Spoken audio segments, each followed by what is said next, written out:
L'éducation financière, outil de lutte contre la pauvreté. C'est autour de cette thématique que s'est tenue la 4e édition des Journées du banquier du 11 au 12 décembre 2017. L'espace Latry Event à Abidjan a été pris d'assaut par les professionnels de la finance, les membres de la société civile et les étudiants. L'occasion était belle pour la vingtaine de banquiers et établissements financiers venus échanger avec le grand public sur leurs produits et autres offres adaptées à leurs besoins, histoire pour les participants d'apporter leur contribution à l'éducation financière des populations.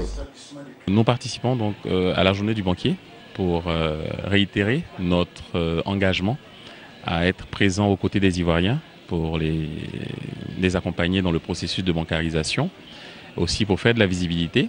Est-ce que vous saviez que nous existions déjà?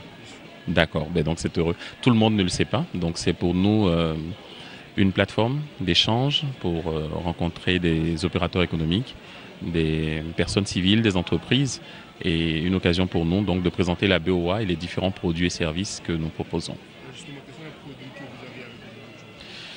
Alors, nous avons divers produits, mais on va dire que nos produits phares, c'est des packs. Les packs, c'est-à-dire c'est un ensemble de produits qu'on a regroupés et qu'on vous propose à des tarifs forfaitaires. L'objectif de la SGBCI en participant à ces journées du banquier, c'est de montrer à tout le peuple ivoirien que nous sommes ouverts à tout le monde. Nous proposons une gamme variée de produits et services. Et l'offre exceptionnelle que nous avons en ce moment, c'est le prêt immobilier à 6%. Un taux très intéressant pour financer tous les projets immobiliers de nos clients. Nous sommes à Ecobank, une filiale, un groupe de 36 banques, la banque panafricaine, qui est en Côte d'Ivoire, nous sommes la deuxième sur la place, deuxième banque. L'objectif principal, c'est de vendre nos produits numériques. Nous sommes passés à la banque digitale. Donc c'est un canevas pour pouvoir vendre ces produits-là. C'est la banque sur le portable. Tout se fait sur le portable. Vous installez l'application Ecobank Mobile par Apple App Store ou bien par Play Store. Et vous installez, vous renseignez le fichier. Quand vous finissez de renseigner, ça va s'afficher automatiquement un logo. Vous renseignez ce logo-là, vous ouvrez un compte Express Account. C'est comme un compte qui fonctionne uniquement sans frais de dossier, sans dépôt initial. Avec ça, vous êtes déjà client à Ecobank. Vous faites des transactions avec. On a Express Cash, Masterpass qui vous permet de faire des achats chez les commerçants sans cash. C'est que vous avez juste à scanner leur QR code et vous pouvez faire le paiement, vous payez le fait de paiement et le client il vous remet l'article. Et maintenant, la banque sur le portable, vous avez le logo, vous pouvez faire les transferts, vous pouvez faire des retraits en envoyant de l'argent sur le GAB, vous faites le retrait au GAB sans carte magnétique. C'est vraiment la banque innovante.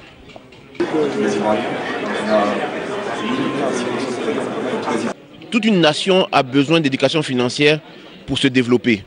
Parce qu'on connaît un peu le problème de tout ce qui se passe au niveau des fonctionnaires, tout ce qu'on appelle de manière en argot les magouillas.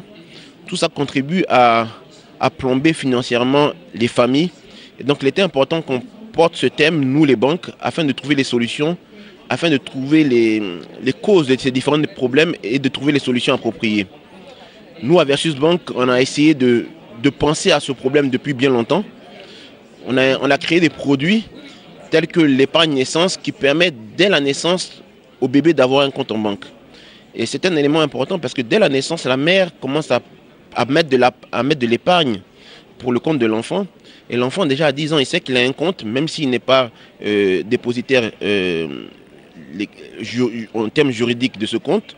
Sa mère lui apprend à utiliser ce compte en banque et en disant que cet argent, c'est pour cet enfant.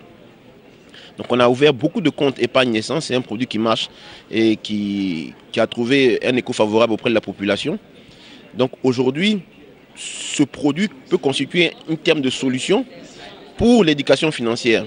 Nous allons créer d'autres produits pour les jeunes adolescents, pour que dès le début, ils aient la possibilité d'avoir accès à cette éducation financière. Nous sommes une banque nationale, comme vous le savez. Je le disais tout à l'heure, nous sommes une banque à capital essentiellement étatique et nous existons avant les indépendances.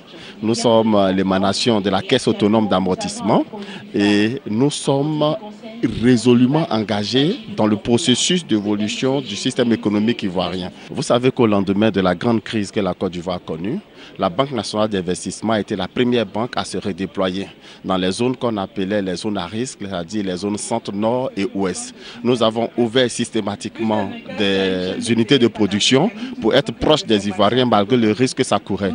L'objectif, c'est de permettre aux Ivoiriens de comprendre qu'on ne peut plus garder de l'argent à la maison ou passer par des systèmes parallèles pour avoir de l'épargne. Il faut résolument s'engager dans le système bancaire parce que déjà l'épargne dans le milieu bancaire est rémunérée.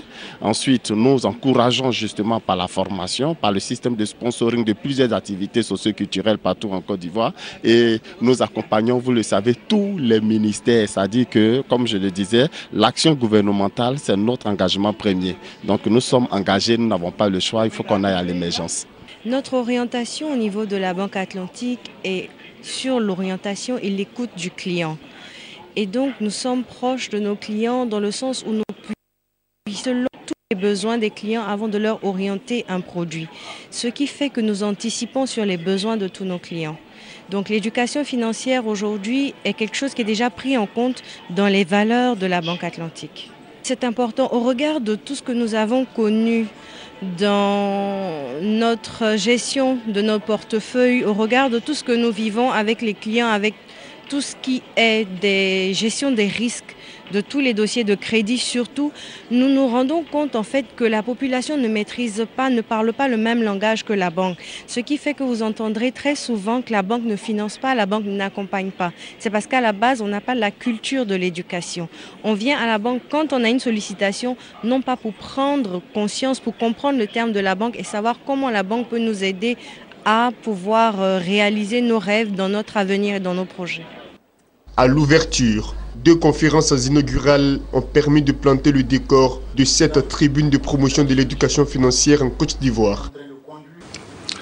L'Organisation pour la coopération et le développement économique, l'OCDE, définit l'éducation financière comme le processus par lequel des consommateurs investisseurs financiers améliorent leur connaissance des produits et concepts financiers et acquièrent au moyen d'une information, d'une formation ou d'un conseil objectif les compétences et la confiance nécessaires pour mieux comprendre les risques et les opportunités de la finance, faire des choix raisonnés, savoir où trouver conseil et savoir quoi faire pour améliorer leur bien-être financier. L'état des lieux de l'éducation financière en Côte d'Ivoire aujourd'hui montre que nous n'avons pas une stratégie globale d'éducation financière en Côte d'Ivoire et qu'il y a seulement des initiatives isolées en matière d'éducation financière. Quelque part interpellés, les banquiers se sont donnés pour mission de contribuer au changement de la donne. Le choix du thème de cette 4e édition des Journées du banquier a fini par convaincre de leur engagement à faire tout ce qui est de leur ressort pour une éducation financière effective en Côte d'Ivoire. Comme telle, l'éducation financière profite à tous, indépendamment de l'âge et des revenus. Aux jeunes qui font leur entrée dans la vie active, elle apporte les outils de base pour gérer leur budget et leur épargne afin de maîtriser les dépenses et leurs recettes. Aux familles, elle apporte la discipline nécessaire pour économiser en vue d'une acquisition immobilière ou financer les études de leurs enfants. Aux petites et moyennes entreprises, aux toutes petites et moyennes entreprises, elle permet de mieux comprendre le ressort du monde financier, leur offrant ainsi de contribuer à la croissance inclusive, durable et à la stabilité économique, de créer de l'emploi et accroître l'innovation.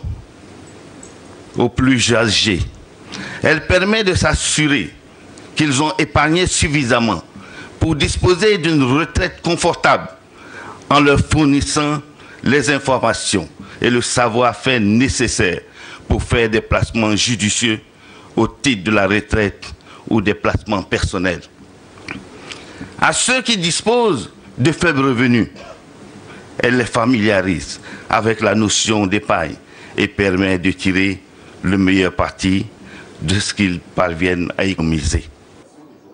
L'intérêt de l'éducation financière a même été marqué au plus haut sommet de l'État par le parrainage du vice-président Daniel Kablan-Duncan et du soutien de Adam Okoni, ministre en charge de l'économie et des finances.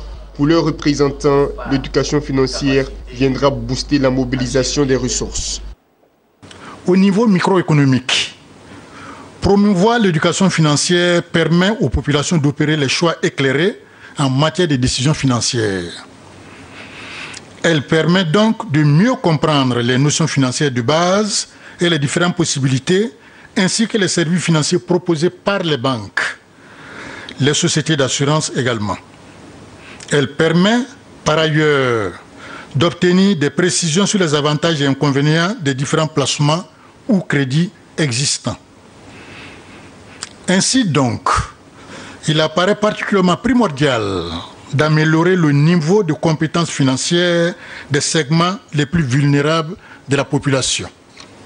Cette 4e édition des Journées du banquier était également un cadre de partage de bonnes pratiques en matière d'éducation financière des populations.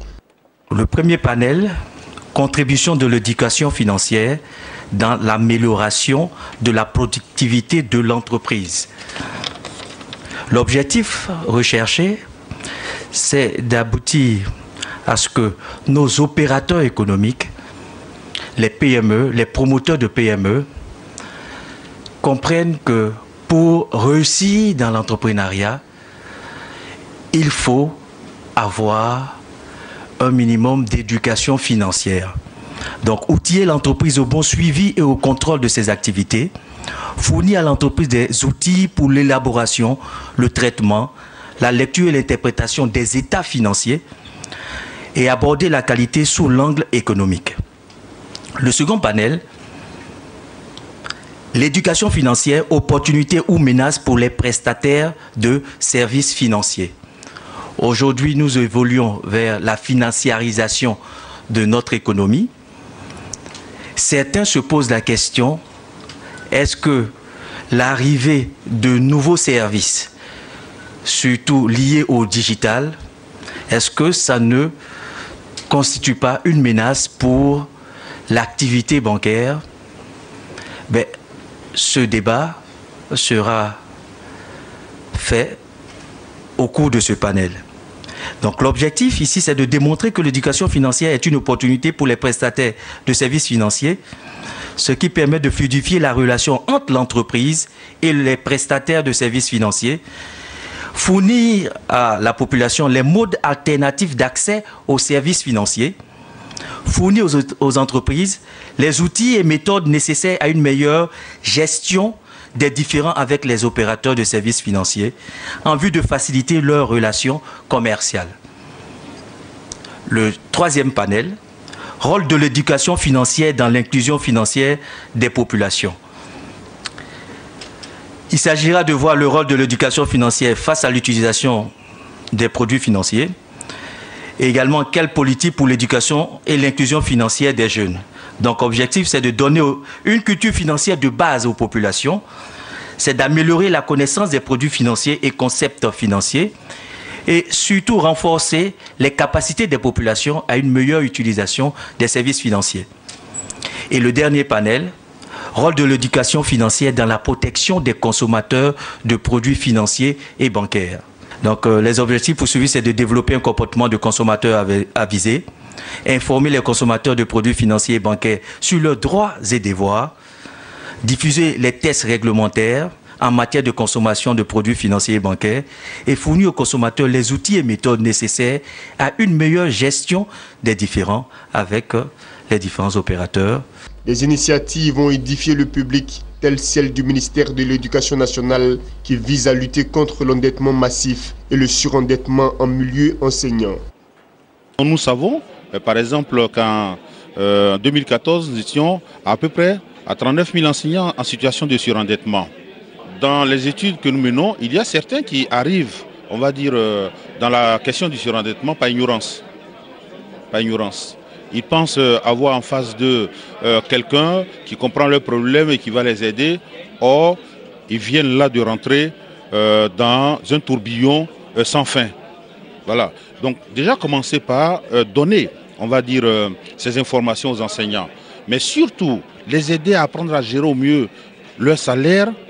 On a évoqué une panoplie de textes, mais qui sont méconnus par la population, par les consommateurs que nous sommes. Sur les 2 jours qu'a duré ce salon, 4 panels ont permis de dégager un plan d'action pour faire de l'éducation financière une réalité en Côte d'Ivoire. À l'instar de ce panel sur l'éducation financière, opportunités ou menaces pour les prestataires de services financiers. Celui qui n'est pas éduqué financièrement est un danger pour la société. Donc je pense qu'il est bon qu'aujourd'hui les populations soient formées à l'éducation financière, comme on le dit généralement, pour qu'elles puissent savoir comment gérer l'argent et comment faire en sorte de ne pas être surendetté par exemple. Aujourd'hui, le surendettement est un réel problème, surtout au niveau des fonctionnaires. Donc, ce sont des problèmes qu'il faut adresser de cette façon-là, en formant les populations à la bonne gestion, à la pratique financière. Comment savoir investir son argent, par exemple, là où il faut investir son argent, ce qu'il faut faire, ce qu'il ne faut pas faire. Je pense qu'il y a une réelle opportunité à pouvoir éduquer nos populations dans ce sens-là. Pendant le séminaire, il y a eu un intervenant qui a vraiment tiré notre attention, surtout moi-même. Ils ont donné l'argent à quelqu'un, 100 millions, et en bout de 6 mois, il a fini de dilapider tout cet argent. C'est-à-dire qu'il est tombé en faillite. Or, si, à la base, il avait déjà cette éducation, il saura comment gérer ce fonds et ne pas dilapider ces 100 millions-là en 6 mois. Et quand c'est comme ça, ça donne l'impression à d'autres banques de se méfier des gens. Or, si depuis à bas âge, déjà à l'école, que ce dernier a une notion de la gestion, ça veut que quand il monte un projet, il sait que tel montant est loué à temps, et que soit le montant, ça ne peut pas lui effrayer ou il ne peut pas faire des gaffes. Dès qu'on parle de finances, c'est un peu comme on dit le nerf de la guerre pour toutes les activités qu'on peut mener. Une entreprise n'est qu'une entreprise, elle ne peut se développer que si elle a la capacité justement financière nécessaire pour son développement. Or, nous savons aujourd'hui que dans notre pays, un gros problème se présente, c'est d'abord notre façon de créer nos entreprises. Premier problème, elles se créent très souvent sans accompagnement banquier réel. Elles se créent avec des fonds propres.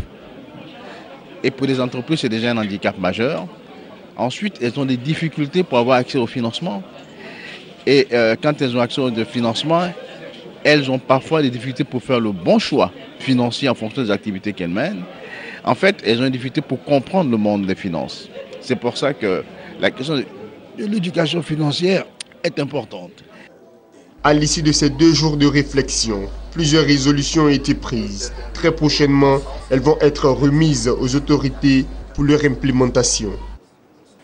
Les participants aux différents panels et les échanges avec le public ont donc permis de faire les recommandations suivantes.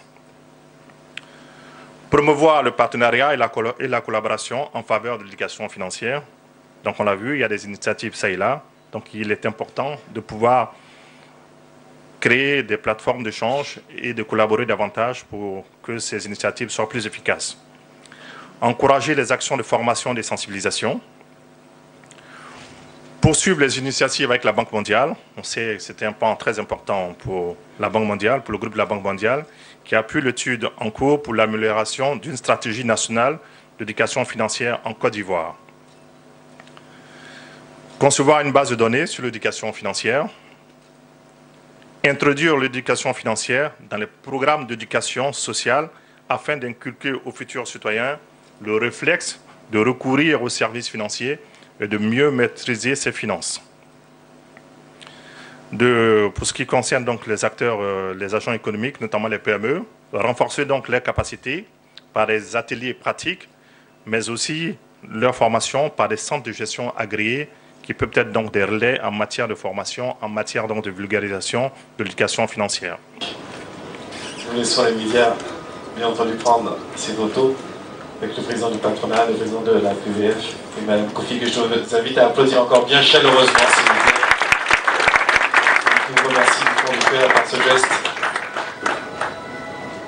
Il est bon, en cette solennelle circonstance, de rappeler que le président Ange Kofi est né le 26 février 1939. L'autre temps fort de cette cérémonie de clôture reste l'hommage rendu à Feu Ange Kofi, pionnier de la banque en Côte d'Ivoire. Cet illustre disparu a été président directeur général de la BCC et président de l'Association professionnelle des banques et établissements financiers de Côte d'Ivoire. Sa mémoire a été saluée par ses pairs pour ses efforts en faveur du développement de la banque en Côte d'Ivoire.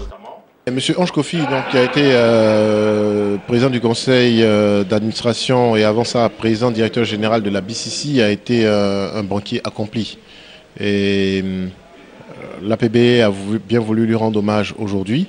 L'industrie bancaire de la Côte d'Ivoire est l'industrie la plus dynamique et la plus porteuse de l'UEMOA. Aujourd'hui, nous représentons en gros 40% dans l'UEMOA. Mais pour y parvenir, il y a eu des pionniers. Et nous, à la PBFCI, nous avons de la mémoire. Nous savons être reconnaissants envers nos dévanciers qui ont tracé les sillons que nous sommes aujourd'hui en train d'élargir. La 4e édition des Journées du banquier s'achève sur une note d'espoir et aura tenu tous ses paris, avec l'engagement de toutes les parties prenantes à poursuivre leurs actions pour faire de l'éducation financière une réalité en Côte d'Ivoire. Au terme de la cérémonie de clôture, les principaux acteurs du système bancaire et du secteur privé ont dit leur satisfaction de ce forum qui a porté sur l'éducation financière. Nous pensons qu'également, c'est à la base d'une éducation financière solide que nous pourrons faire émerger demain des chefs d'entreprise, des PME qui seront outillés pour répondre aux attentes des banques et être en mesure ainsi d'obtenir les appuis bancaires qu'il faut. Ces 2 jours ont été utiles pour l'écosystème bancaire ivoirien, tant pour les banques que pour les consommateurs, nos clients, que même pour la Banque centrale qui a été très présente.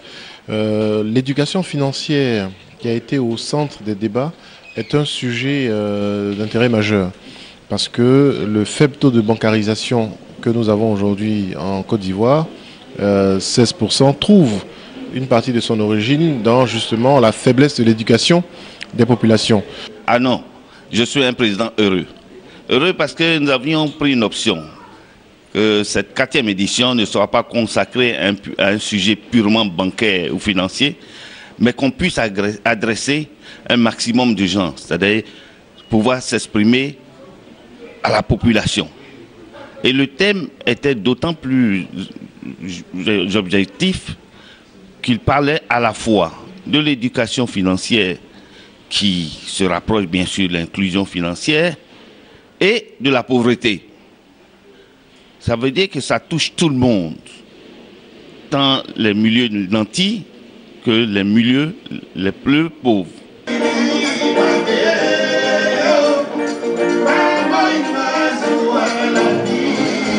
Après 2 jours de réflexion sur l'apport de l'éducation financière dans la lutte contre la pauvreté, les banquiers de Côte d'Ivoire se sont retrouvés pour décompresser. Loin de leur bureau feutré, ils se sont défoulés en attendant de prendre le bâton de pèlerin et travailler à faire de l'éducation financière une réalité en Côte d'Ivoire. Comédie, musique et danse, les hommes en costume se sont amusés. Le tout autour de mets concoctés à l'occasion de soirées comme celle-ci.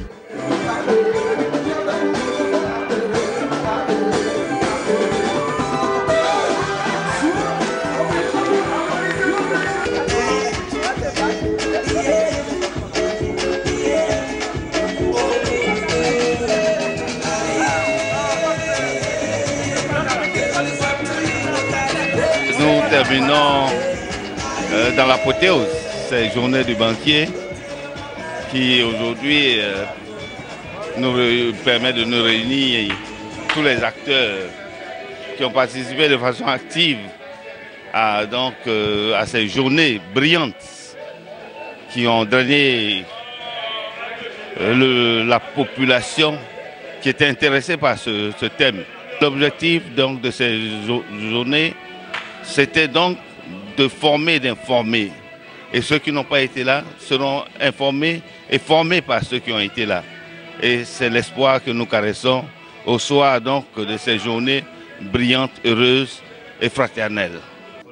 L'autre articulation de ce dîner gala est la distinction des membres de l'association professionnelle des banques et établissements financiers de Côte d'Ivoire pour leur contribution à faire de ces journées une réussite.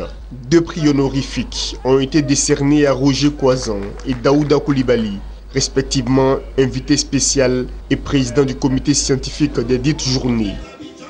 Vous imaginez que je n'étais pas seul. Donc j'étais avec un comité, comme vous dites, avec M. Comenant, Lucien Avia, plus de docteurs en économie qui nous a accompagnés. C'est toute l'équipe en fait qui a été récompensée, ce n'est pas moi. C'est un sentiment de fierté, du travail accompli, travail en équipe, du travail avec les autres membres, donc du travail que le président nous a confié, que nous avons mené à bien. Après la 4e édition, les journées du banquier se présentent aujourd'hui comme la principale plateforme de rencontre de la communauté bancaire de Côte d'Ivoire. Rendez-vous en 2019 pour la 5e édition.